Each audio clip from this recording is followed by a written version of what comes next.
வணக்கம் மக்களே, எல்லாரும் எப்படி இருக்கீங்க? நல்லா இருக்கீங்களா? இன்னைக்கு வீடியோவில் நம்ம என்ன பார்க்க போகிறோம்னா, நம்ம வீடு கட்டுறோம்ல, அதில் வந்து நம்ம என்னென்ன செலவுகளை நான் இதுக்கு முன்னாடி ஒரு வீடியோ போட்டிருப்பேன். நம்ம வந்து எப்படி சிக்கனப்படுத்தி வீடு கட்டலாம் அப்படின்ட்டு. அதை வந்து நிறைய பேர் தப்பாக புரிஞ்சுக்கிட்டாங்க. அது எப்படின்னா, நான் வீடு கட்டுறதுல எப்படி சிக்கனப்படுத்தலாம் அப்படின்னு நினச்சி நான் வீடியோ போட்டிருப்பேன்னு நினச்சிக்கிட்டாங்க போல். நான் அப்படி அந்த அர்த்தத்தில் போடலை. நம்ம எப்படி சிக்கனமாக இருந்தால் வீடு கட்டலாம் அப்படின்ற மாதிரி நான் போட்டிருந்தேன். அந்த ஒரு எழுத்து மிஸ்டேக்கை தவறாக புரிஞ்சுக்கிட்டாங்க. சரி, அதையே ஒரு கண்டென்ட்டாக போடுவோமே. எப்படி நம்ம சிக்கனமாக வீடு கட்டுறதுல நம்ம எப்படி சிக்கனப்படுத்திக்கலாம் அப்படிங்கிறத நான் அதாவது எதில் செலவை குறைக்கலாம் அப்படிங்கிறத பற்றி பார்க்க போகிறோம். ஒரு நிமிஷம். இம்புட்டு சோறு திங்க முன்ன நீ என்ன பாடுபடுத்துது தெரியுமா அந்த பிள்ளை? படுத்துக்கோ. இன்னைக்கு வந்து நம்ம புது வீட்டில் நாங்கள் எதெல்லாம் செலவை குறைச்சிருக்கோம் அப்படிங்கிறத பற்றி பார்க்க போகிறோம். ஃபஸ்ட்டு யூடியூப் சேனலை நீங்கள் கற்றுக்கணுமா? யூடியூப் சேனலில் ஏதாவது டவுட் இருக்குது அப்படின்னா வாட்ஸ்அப் நம்பர் கமெண்ட்டில் பின் பண்ணுறேன். வேணுங்கிறவங்க மறக்காமல் கேளுங்க. அந்த பிள்ளை கத்துறதுக்கு முன்னே பதிய பேசிக்கிறேங்க. பாருங்க, இப்படி சோறு சாப்பிடல அளவுன்னு கத்துது. ஃபஸ்ட்டு வந்து எங்கள் இடம் வந்து 800 சதுரடி. நிறைய பேர் கேட்டிருந்தீங்க. அதை வந்து விளக்கமாக எல்லாமே சொல்லிக்கிறோம். நாங்கள் வந்து இன்ஜினியர்லாம் வச்சு கட்டலை. நிறைய பேர் அதுவும் கேட்டிருந்தீங்க, இன்ஜினியர் வச்சு கட்டுறீங்களா அப்படின்ட்டு. நாங்கள் கான்ட்ராக்டருக்குலாம் விடலைங்க. கொத்தனார் செலவு தான். இன்னொன்று, கான்ட்ராக்டருக்கும் கொத்தனார் செலவுக்கும் என்ன டிஃப்ரெண்ட்டுனா, கொஞ்சம் பணம் மிச்சமாக தான் செய்யும். ஆனால் ஒன்று, நம்ம கூடவே போய் நிற்கணும். கொத்தனார் விட்டு வீடு கட்ட விட்டிங்கன்னா நம்ம வந்து கொஞ்சம் வந்து கூட நிற்கிற மாதிரி தான் இருக்கும். ஒரு டவுட்டு கேட்டிருந்தாங்க ஒரு சிஸ்டர், 2000 சதுரடி இடம் வாங்கியிருக்கோம், கிழக்கு பார்த்த வாசல் வைக்கலான்னு நினைக்கிறேன்ட்டு. கிழக்கு பார்த்த வாசல் வைக்கிறது தப்பு இல்லை, நல்லது தான். எங்களுக்கு ஒரு இப்போ நாங்கள் இருக்கிற வீட்டில் எப்படின்னா, கிழக்கு பார்த்து ஒரு ஜன்னல் இருக்குது, மேற்க பார்த்து வாசல் இருக்குது. இப்போ என்ன ஆகுதுன்னா, மேற்கு பார்த்த வாசலுங்குவோம். மத்தியானம் ஒரு 12 மணி 2 மணிக்கு மேலே 2 மணி ஆயிடுச்சுன்னா வீட்டுக்குள்ளே வெயில் வருது. மேற்கு பார்த்த வாசலாக இருந்தால். அதே இது கிழக்கு பார்த்த வாசலாக இருந்தால் காலையில் அந்த கொஞ்சம் நேரம் வெயில், இளவேனில் வெயில் மட்டும்தான். இது வந்து மத்தியான வெயிலுங்கும்போது ரொம்ப ஹீட்டாக இருக்குது வீட்டுக்குள்ளே. அதனால் வாசலுங்கிறது நீங்கள் வந்து தெற்கு வடக்குங்கிறது கொஞ்சம் சேஃபானதுங்க. ஒரு நிமிஷம் இருக்கு. தெற்க வடக்க பார்த்த வாசலுங்கும்போது கொஞ்சம் நல்லாயிருக்கும், வெயில் வராது, கொஞ்சம் கூலிங்காக இருக்கும். அதே மழை காலத்தில் வெயிலை தேடுவோம், வெயில் கிடைக்காது. அப்படித்தாங்க.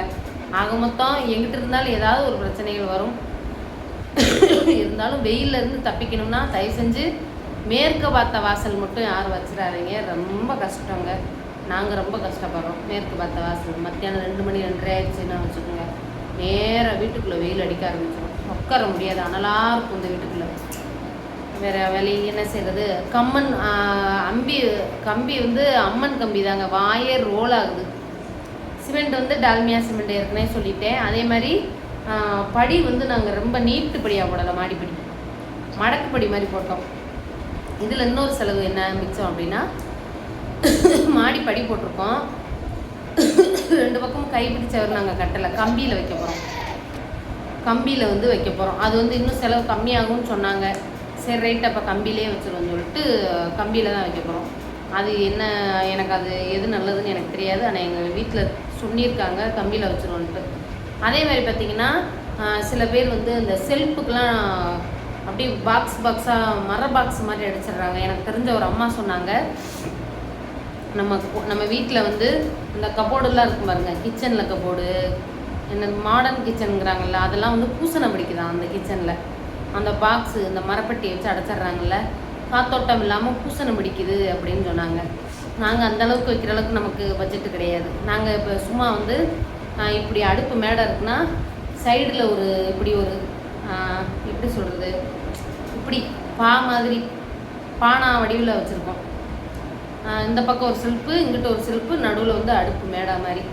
அப்போ வந்து அந்த 2 செல்ஃப் இருக்குது பார்த்தீங்களா சைடில், அதுக்கு கீழே நடுவில் ஒரு கடப்பக்கல், இதுதான். அப்புறம் அது இல்லாமல் ஒரு செல்ஃபு, இந்த இது மட்டும்தான் வைக்கிறோம். அதே மாதிரி ரூமுகள்லையுமே பார்த்திங்கன்னா ஃபுல்லாக நாங்கள் டோர்லாம் போட்டு நாங்கள் எதுவுமே செய்யலைங்க. செலவு பண்ணி டோர் போட்டெல்லாம் நாங்கள் எதுவும் செய்யலை. ஃபுல்லாமே கடப்பக்கல் தான். செல்ஃப்லேயுமே ஃபுல்லாமே கடப்பக்கல் தான் போடுறோம். அதுலேயே நாங்கள் மர இது எதுவும் போடலை, டோர்லாம் நாங்கள் போடலை. இப்போதைக்கு நமக்கு டோர் போடுற அளவுக்கு வசதி இல்லை, நம்ம பட்ஜெட்லேயும் இல்லை. பிற்காலத்தில் நமக்கு வசதி இருந்தால் அந்த மாதிரி பண்ணிக்கிடுவோம். அதே மாதிரி இப்போதைக்கு எங்கள் பட்ஜெட் வந்து இப்போ வரைக்கும் 15 லட்ச ரூபா ஆகி போயிடுச்சு. நம்ம எந்த இடம் இல்லாமல், கரண்ட் இல்லாமல், தண்ணி இல்லாமல், ஏன்னா இதெல்லாம் ஏற்கனவே இருந்ததுனால நமக்கு அதெல்லாம் சேர்க்காமல் வரைக்கும் இது வரைக்கும் 15 லட்ச ரூபா வந்துடுச்சு. இன்னும் குறை வேலையை முடித்து உள்ளே போகணும். எப்படி 2.5லேருந்து 3 ரூபா வரைக்கும் செலவாகும்னு சொல்கிறாங்க. நம்ம இன்னும் அது நாங்கள் சிமெண்ட் தர போடலாம் தான் இருந்தோம். அப்புறம் நாங்கள் வெடிச்சிடும், நீங்கள் ஒரு கையோட டைல்ஸே போட்டுருங்க, 2 ஒரே செலவு தாங்கிறாங்க. அதே மாதிரி முக்கியமாக வந்து நம்ம வீட்டுக்கு வந்து ரொம்ப வருஷம் இருக்க போகிறது நில கதவு. அதில் வந்து நம்ம எந்த ஒரு இதுவும் பண்ணக்கூடாதுன்ட்டு நாங்கள் வச்ச நில தேக்கு நிலை தான். நிலை வந்து 35 ரூபாயோ என்னமோ சொன்னாங்க நிலையே. அப்போ நல்ல வெயிட்டான நிலங்க, பெரிய நிலை.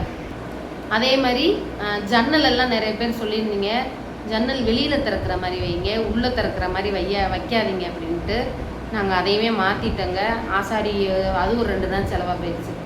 ஆசாரி வச்சு கதவை வந்து கலட்டி வெளியில் வர மாதிரி மாற்றிக்கிட்டோம். இப்போ உள்ளே வர மாதிரி நாங்கள் வைக்கலை.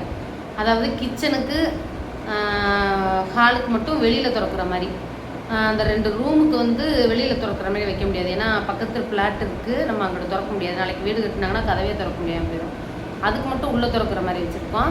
இன்னொரு ரூமுக்கு இன்னும் என்ன செய்கிறாங்கன்னு தெரியல. அது இன்னும் நான் பார்க்கவும் இல்லை, வீட்டு பக்கம் போகல. நான் போயிட்டு வந்தால் சொல்கிறேன். அதே மாதிரி டைல்ஸு போடலான்னு எங்கள் வீட்டுக்காரர் சொல்கிறாரு. ஒரே செலவாக டைல்ஸ் போடுவோம். அப்புறம் திடீர்னு நினச்சி பேசுகிறாரு மனுஷன். அதே மாதிரி இன்றைக்கி கதவு பார்க்க போனோம்.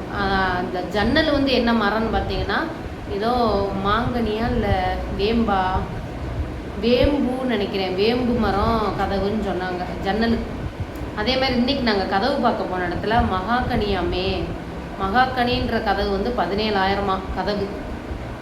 அதே மாதிரி தேக்கு மர கதவு 25லேருந்து 26, 27 சொல்கிறாங்க. கதவு மட்டும் தேக்கு கதவு 26,000, 27,000 சொல்கிறாங்க.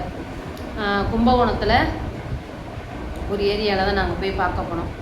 கும்பகோணத்தில் வந்து செட்டி மண்டபம்னு ஒரு ஊர் இருக்குங்க, ஒரு ஏரியா. அதில் மெயின்லேயே இருக்குது, இந்த பெரிய குடோன் மாதிரி இருக்குது. அதிலே கடை மாதிரியே வச்சுருக்காங்க. கட்டில் அந்த அது பேர் என்ன, ட்ரெஸ்ஸிங் டேபிள், பீரோ, மர பீரோ 50,000 ரூபா சொல்கிற. மரக்கட்டில் வந்து பார்த்திங்கன்னா 25 ரூபா 27 ரூபா சொல்கிறாங்க மரக்கட்டில். எப்படின்னு தெரியல, அதில் என்ன லாபம்னு தெரியல. எனக்கு நல்லா சொன்னாங்க. சரி பரவாயில்ல, எல்லாமே நல்லா இருந்துச்சு. அதே மாதிரி ட்ரெஸ்ஸிங் டேபிள் 17 18 என்னமோ சொன்னாங்க. எல்லா சாமானும் வச்சுருக்காங்க, சோஃபா குபா எல்லாம் வச்சுருக்காங்க. வாங்க காசு தான் வேணும், நம்ம வீட்டில் போட இடம் தான் வேணும். 2மே நம்மக்கிட்ட கிடையாது. நம்ம போனது இதுக்கு கதவு பார்க்க சூப்பராக இருந்துச்சு. கதவு தேக்கு மர கதவு 27,000 ரூபா. அது வாங்கலாமா? மகாக்கனிங்கிறாங்க, அது என்ன மரம்னு எனக்கு தெரியலங்க. 17,000 ரூபாயா. 2 கதவில் எந்த கதவு வாங்கலான்ட்டு கமெண்ட்டில் சொல்லுங்கள். நம்ம வீட்டுக்கு முக்கால்வாசி செலவுகளை இப்படித்தையும் குறைச்சி வச்சுருக்கோம். அது 10 இது 10, இதில் குறைச்சி அதில் குறைச்சி, வயர்கள்லாம் குறைச்சி. அதே மாதிரி எலக்ட்ரிஷியன்லாம் உங்கள் ஆள், நீங்கள் வயர்கள் வாங்க போகும்போது நீங்களும் கூட போங்க. நமக்கு ரொம்ப வேண்டப்பட்ட பையன், தெரிஞ்ச பையன், அதனால் எங்கள் வீட்டுக்காரர் அவங்கள தான் போய் வாங்கிட்டு வந்தாங்க. நீங்கள் ஒருத்தவங்களுக்கு எலக்ட்ரிஷியனுக்கு வந்து தனியாக கொடுக்கும்போது வயர்கள் வாங்க போனாங்கன்னா எலக்ட்ரிக் ஜாமான் வாங்கும்போது நீங்களும் கூடயே போங்க, குறைச்சி கேளுங்க. இல்லாட்டி அவங்களுக்கு கமிஷன் போயிருன்னு சொல்கிறாங்க. என்னன்னு கேட்டுக்கோங்க. டாட்டா பாய். அடுத்த வீடியோவில் இன்னும் நான் வீட்டுக்கே போய் வீடியோ எடுத்து போடுறேன். பாய்.